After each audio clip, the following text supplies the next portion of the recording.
but then I'll just do an quick Okay. intro. Um, so, guys, welcome to the healing table with the mushroom chairs. Healing table with the mushroom With the chairs. rest- That's what it is. The river camp at Mangwasi. Today we have a special guest over here with us, family, friends, and all the above. We have Rachel on the other side. Hey, then we have Christian. Is all right. Christian on this side.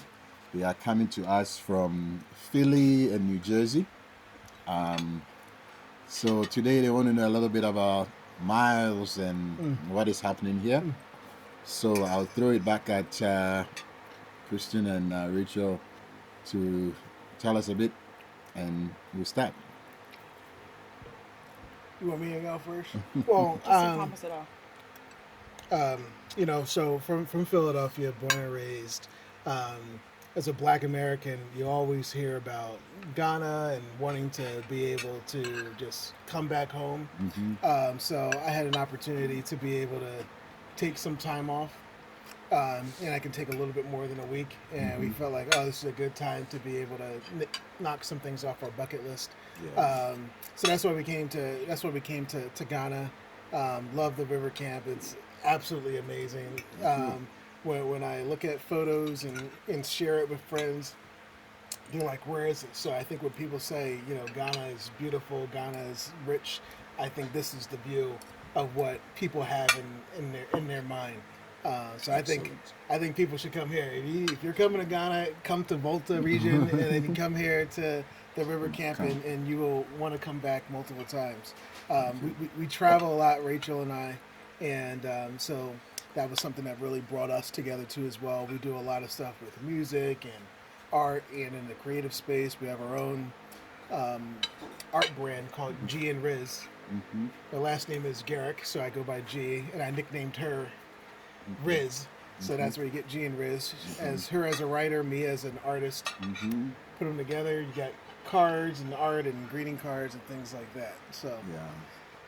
that's kind of our little 30-second, little spill. Well, what you got? That's What you it. got? Agreed. I'm Thank just you so getting much. into the food. Yeah. You heard, guys. You heard. You said come to the river camp. From the river camp. Waiting for you guys. You The know. food, Top. amazing. Like, there's just something about like not having, like, when I was in Accra, doing nothing or just like relaxing at the hotel. Um, it's a different feeling than just sitting in a hammock and then just looking out on the ocean and just seeing fishermen go by in their canoes. Yeah. There's just like another level of peace that you get. So I'm like, if you're not trying to come here for peace and relaxation, maybe This is not the place, because Right. you will be peaceful and you will be relaxed. Yeah. But you mentioned something that is very interesting. I'd like you to share with us. All these cameras and all these gadgets. Why do you have them? Why do you travel with all these things? It's, I always felt like travel for me, like my parents never really traveled really out the country at all. Okay. And when I'm working in a corporate environment, one being a Black American, I will always hear my colleagues talk about, oh, I'm going to Paris, I'm going to France, and I'm like, or when they were traveling in the summer as kids, I was like, man, they must have had so much money. I was like, I didn't come from wealth, so it always seemed like travel was unattainable. Okay. And I had a friend from college, Lydia, who happens to be from Ghana, and then she was telling me, oh, I go to Ghana all the time, or I travel, and this is back when Airbnb was like not really big. She's like, oh, I stayed somewhere for like a week for like $100, and the air ticket was $400. She was like, so I was out of the country, and it only cost me $500, a week. And I was like, and this is back in like 2010, and that like blew my mind, thinking like, okay, $500, $700, that's attainable, and that's like, I feel like it's accessible. Yeah. So I wanted to be able. So anytime someone tells me, I was like, you know what, it's actually cheaper, traveling out the country than staying in the States. So that's what really got me like amped to get my passport and amped to be able to go out and travel. But yeah, with all the different gadgets, it's about capturing the journey, and then with me, of my a little personal brand called How's Life. I want to give people a real authentic glimpse of what it is. You know, a lot of times you'll see things where it's just like so beautifully curated, all the videos and the nice lighting and things like that. And I'll make sure those things are in there, but I want to try and see as realistic of a perspective, and this helps me capture some of that. Okay. Yeah. So, good to know. So the brand is House Life, How's Life? and I'm sure you're going to throw it on me. Yeah, I'm like, you know, so going back with that. So when I first, the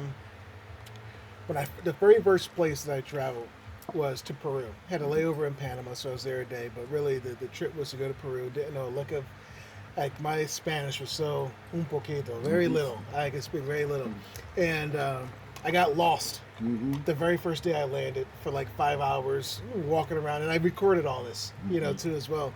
But really, what birthed How's Life, the interactions with people locally. I was just recording it for my own, you know, self, and then I had a buddy named Cruz, and we were talking about going on a trip, and I was like, I think I'm gonna go to Colombia. I always went to like very obscure places, and we were just you know talking back and forth and talking about the experiences and like what is it that it could be that could just like bring everybody together, et cetera, et cetera. And we come to find out that it was the phrase "How's Life." "How's Life" was the phrase that we came up with. We felt like it's a good slogan, but then also at the same time we thought that it's a good question to just ask somebody, how's life? How's things going? What are you doing in life? And from doing that, it just gives a really nice, rounded perspective that most people don't get a chance to be able to have when they're traveling. So that's been amazing for me.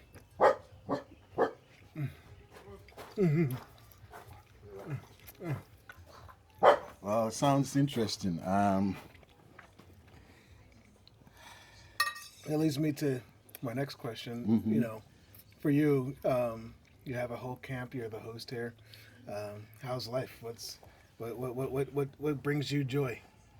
Well, that's a very, very good question. And in fact, listening to your story on traveling, you know, in South America and all that stuff, and Spanish and all that, and going out and documenting stuff, is pretty much similar to what we are currently doing here. The healing table with the mushroom chairs also came about, you know, as a result of hearing people, guests come here with all the stories and life lessons and stuff like that, that I said to myself, wow, wouldn't it be nice to have this experience shared with the rest, you know, like our previous guests. So this whole idea is like that. So for me, this is life. This has turned out to be an amazing experience and very, very rewarding and fulfilling when I have, you know, guys like you here. We sit around the table, we talk. Normally, if the family is here, Rosita is around, Nani, you know, Malika, we are all here with guests, just hanging out, just catching up and stuff. So, and through this, I've learned so much life lessons and sharing ideas with people and stuff like that. Life has been, as I said, it's been rewarding, but also peaceful. This is a place where there's something here that I you know, say that, and Rosita will also tell you that when you come here, you can feel it. It's like the ancestors are here. There's like a whole team behind us over here. We don't see them, but they are seated here. They are seated there. They are this. They are this. We have so much going on here that you have no idea, and you can feel it. So you wake up in the morning, you step out in the grass barefooted, You start talking to your plants. Then A you lot of get in the people love water. talking to plants. You know, it's like, yep. I mean, You're a farmer. yeah. So then you get in the water. I mean, and this water on its own, it's medicine. We call it medicine water. Now, the reason we call it medicine water is that this is a man-made lake. So when they built the lake, they flooded thousands and thousands and thousands of kilometers of forest. And this was like 65 years ago. To date, we still have forest beneath the river or the lake, timber, all that stuff. Now, imagine all these things washing, the water flowing here, just washing around these things. And then that's the same water we are using to bathe and swim and all that stuff. So this gives you a whole different perspective on life, when you are in this kind of space. So for me, it's after my experience working outside the country for so many years and the stress you go through and That's the what I was hassle, going to say, because you share that you didn't always, like, you spent time living abroad and been in the States, and there's a different kind of stress, that comes with just the hustle and bustle of just the corporate environment and working and then coming here, I feel like it's almost like a reset. Like, the back stops hurting a little bit. Well, you walk, so some blue tea and all that. Blue tea. No, it's very true. So like I said, the stress here, honestly, is very different from what you experience out there. There's stress here, but it's not as intense. So as you guys all know, we were coming from Accra yesterday, and then our car broke down. It's stressful, but it was manageable. Then, later you figure out how to get home, you get another car or something like that. There's also this sense of community. Everybody pulls together and say, hey, how can we help? How can we get stuff done? So that makes life here very different and very uplifting, and I'm enjoying it because my like I said, my experience working outside in the corporate world and all that stuff, the stress you go through, it breaks you down. It's there was a time I keep telling people that I think I've added like 10 years to my age overnight. And it was that level of stress. And then your hair start falling and all that stuff.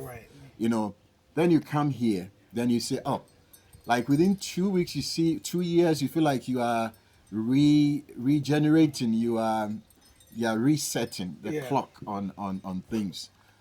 So for me, this is how life has been. I always tell my family. Would you have wished you'd done this way earlier? Or maybe I want to say yes. That it happened the way how it had to happen. I want to say yes and no, and this is why. Health-wise, I wish I had this earlier. I think this is the best I've been in health. My health, this is the best health I've had in like last maybe 30 years. This is the best. Wow. I do my lab work, my whatever. This is like crazy. I was even telling you guys my eyesight has even improved. I have not used glasses the last 2 months. Normally I'll be my phone, I'll be using my glasses. Now I'm on my phone, I'm reading, and then I finish reading, I lift my hand to go remove my glasses and it's not there. Then I say, wow, what happened? You see, this is it, and this is life. This is life. For me, this is life. It's like I'm taking my health seriously. So I wish I had this earlier. The flip side is building this place. If we had, and if I say we, Rosita, family and all that, if we had done this earlier, when we were younger, I think we would be a little young and foolish and do things, I see myself like building like an Accra house kind of city building here in the bush, when I had done it, if I had done it those days. But with age and a little wisdom and exposure traveling around, we decided to do something that blends in nature. So to your question, I'm glad it took us so long. And I told you a bit about the history. We owned this land forever. We never did anything. and then It's amazing then the way all you of a describe sudden, what it used to be. exactly, To it have was bush, bush, bush, bush, and we didn't even we no thought like, oh, this is crazy. So we are glad we waited Yeah. to do it when we did it. Health wise, I wish I had known this early. Earlier. You know, so now I'm trying different herbs. I'm trying this plant. I'm trying this. I'm trying that, and Yeah. I'm sharing that experience with people. Yeah. You know, um, so that is pretty much Yeah. how I'll put it. You know, it's yes and no. Yeah, no, that's good because I know when it comes to just like managing stress and then being able to just like reset, and I think that's one of the beauties of coming out here to the camp and just even the design choices. You know, I guess shout out to Right. Rosita, because when you're staying at the at either spot, it really feels like was always here. It blends very well within the. Yeah. Within nature, and then going out on a canoe in the water. It's amazing. It's amazing. Yeah, and we are so happy to share it. Share it. You know, it's like there's no fun in just keeping it to yourself. And we could Yeah. have just built something, a hut somewhere here, and just be staying it by being it by ourselves. But then it's more rewarding and more fun to have people from all walks of life, and Yeah. like I was talking about these flags. These are people from various countries, various locations. So this has become like a hub for like-minded people, Yeah. nature lovers, and stuff like that.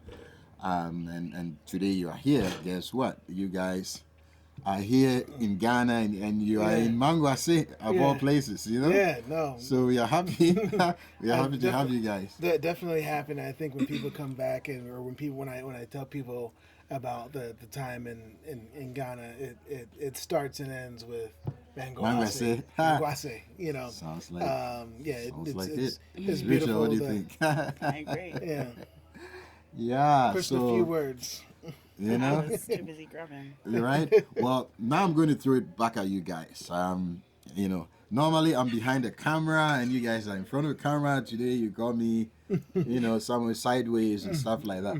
But so tell us a bit, normally the healing table will be talking about medicines, we're talking about herbal teas, we'll be talking about health issues, emotional issues, mental health, and all that stuff. We try to discuss and share with our friends and family. And then we talk about business as well, once in a while. So I think today we talk a bit about business. You tell us what you guys do in Pennsylvania and New Jersey, Yeah. and what are your plans and stuff like that. Yeah, so again, in a perfect world, if I can just create art and draw and paint, that would be, what I would love to just spend the rest of By the my way, time let me stop you right there. So, so you guys who you have see been that here, segue? You saw the segue exactly. Those of you who have been to the camp before, and those of you coming, when you enter the tents, when you get to your room, and you turn to look towards the river, you see this beautiful painting hanging up there, close to the ceiling. Now you know who did it. The man over here, the main man over here. So tell us more about it, about painting and all that. Yeah, so with the painting, when I'm looking at and you described what it was, the Volta region, so I'm looking at things and references, and I was like, how is this Africa? How is this Ghana? And I just saw some pictures that just like resonated with me, personally, and it was just the sheer amount of greenery, and in almost every single like reference photo when you look at the river, you see a reflection, and pictures don't do it any kind of justice, so so those were the things that resonated with me. And then one of the things that I saw that was like a continuous like theme was, and I didn't realize the context, but you saw a lot of like canoes. Coming here now, you realize like it's the fishermen. So it's funny, like those were the things that resonated with me, and then coming here, those are the things that are like very true to this location and to this region. So those were the two paintings. One person that's in a canoe that's going and probably going off to fish, and then the other piece is a canoe that's on a dock or just by the water line, and Yeah. you'll see that out here. So I was like, man, the fact that I picked You got things it? that resonated was awesome. Definitely took a lot of photos, and there's some ideas that I definitely want to do Yeah. when I go back, because I definitely got inspired. Inspired by it. Yeah. So from a art perspective, yeah, I'm an artist, fine artist. I have a art brand called Wet Paint, and then also a brand that we do together called G and Riz. And I'll let Riz over here, Rachel, talk a little bit about it. About Gene Riz. Okay, sorry. Yeah. Come on. So, yeah, Gene Riz is an art brand that we started. So I'm a writer by trade, and then G obviously is an artist by trade. So we combined that brand to make greeting cards, prints, art apparel, things that really bring people together through art. There's a lot of combined experiences that people have, no matter their age, nationality, different things like that. Just whether you're going to like a birthday party, or if someone's retiring, or if someone buys a house, those are things that we all experience, maybe differently in culture, but those things happen in holidays, things like that. Wanting to, when people pass away, things like that. So our art brand does that kind of thing, where we really kind of want to bring people together through art and through experiences. And our tagline is art for humans. Right now, AI is really taking over in a lot of Okay. different ways. So it's a little combined Okay. thing there, kind of like art that's made by human beings, not by Okay. AI. Right. Okay. But then Okay. also art for humans, just Okay. us as humankind Okay. being connected. So it's like a both Yeah. and. And then when I'm not doing that, I'm running a content agency called On Beat Management.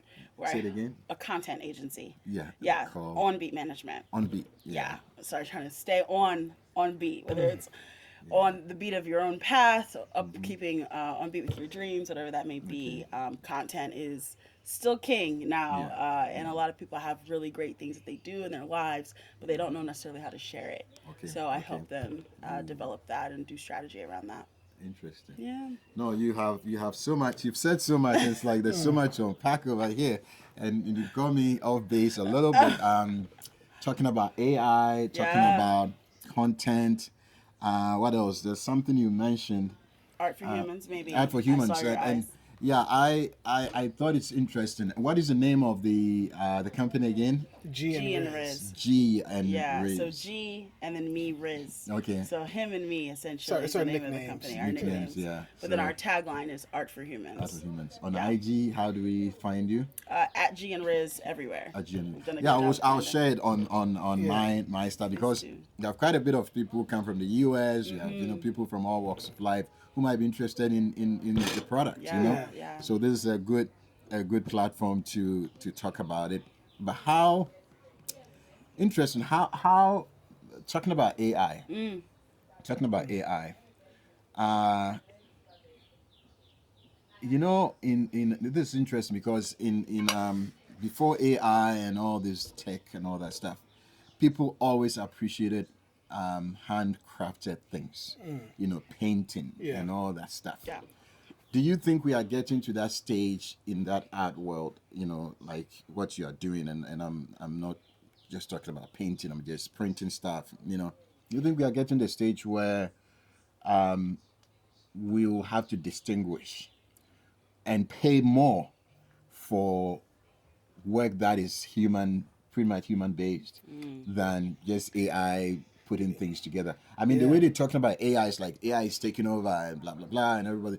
I mean, but then there's still a huge space for creatives Yeah. who are just doing it naturally. Yeah, I think that's a real good question, because I think it's twofold. I think where if you're a business person and you don't have the money to be able to hire someone to do a graphic or do something like that, then you use AI and they can generate something for you that might be acceptable for you, that you might have saved some money because a computer was able to generate it. So for small businesses and individuals and solo entrepreneurs, they can find a benefit there. But then on the flip side, there is people want to have uniqueness, and people don't want to always have the same thing that everybody else has. Yeah. And the only way that can happen is through a human doing it. Like now AI and even with like clothing, they'll purposely put in imperfections Yes. because of the fact that it makes it feel like it's more real. Real. You Yeah. know, and so I think. Yeah, I think the price for realness, goes up because Goes up, it's even harder, Yeah. to find in Yeah. some ways. Yeah. Yeah. Yeah, I think so. I mean, I think that the interesting thing is there are people that are, if people want to support real artists, they were always going to support real artists. Okay. Like there are people that are going to want to buy things that are handmade, or going to want to buy things that they know are locally made and sourced. And there's people that really don't care. They never Yeah. did. Yeah, Like there are exactly. people that were fine buying something from big box stores because they're like, I want the convenience. I don't necessarily care about it coming from a Yeah. person. So I think that you'll see that just continue in a lot of ways, where people that were not necessarily trying to buy real things still won't. Yeah. And people that want to still will. If anything, I think each side will double down Yeah. for that. It's just going to depend on how strong essentially those networks already were, if that makes Okay. sense. Yeah. Yeah. Because even when you think about right now, when we look at social change, right, and economic change, and different businesses that are doing things that people don't necessarily agree with, there are people that are boycotting that, and there are people Yeah. that are like, well, I'm still going to shop there anyway because it's more Yeah. convenient. So I think it's like the same thing, where those who want to be a part of change will be, and those who don't want to won't be. It would be. Yeah. Yeah. And I think the price will then just fluctuate based on who's winning that battle. Okay. Okay. Yeah, and I think the creatives and the original kind of those who are able to create originality wins at the end of the day. So we are rooting for you guys. Yeah. Thank you. Yeah, there's something about, I think, like connection. If something that's artificial, like I'm actually doing like a documentary. Funny enough, that kind of taps in a little bit about it. But but it's interesting as far as like what is artificial versus what is real. We went out and got some shea butter at the market. Real raw shea butter, and finding out that if it's really, really pure, you can even cook with it outside of using it for your skin. Yeah. And I always feel like there's always going to be a need for the realness, and and things that are artificial, like they're like for what it is. There's benefits to things and convenience, but again, what's the trade off? Like you can't artificially create the feeling that you get from looking out over there. So you have to experience it. Yeah. Yeah. Yeah. Well, I'm so glad at least we get to sit down and talk about these things. Especially this AI thing. It's just, I feel like at times it's overblown a little bit. It's here and it's staying. Thing. I remember when the year 2000, just before we got into Y2K. change from Y2K, and there's so much noise about it. Those days our Unisys, Yeah. where it's like the world is coming to fall apart and all that stuff, and then it comes and goes. Yeah. So I feel like AI is good, but it's also will come and do stuff, and those who benefit from it will. Those who will hype it and make money out of it will. Yeah. But I think you really bring this perspective for me. I've not thought about it that way, that the human element, there are some things that is human, Yeah. that is very critical. And then you also mentioned about the imperfection. Yeah. Okay. Sorry, guys. I'm sorry. I was like, I was always going back and Well, forth. I think this is an interlude. So Yeah. you guys have to, Yeah. we take a break, we refill, and then we continue. Yeah. Sorry. So,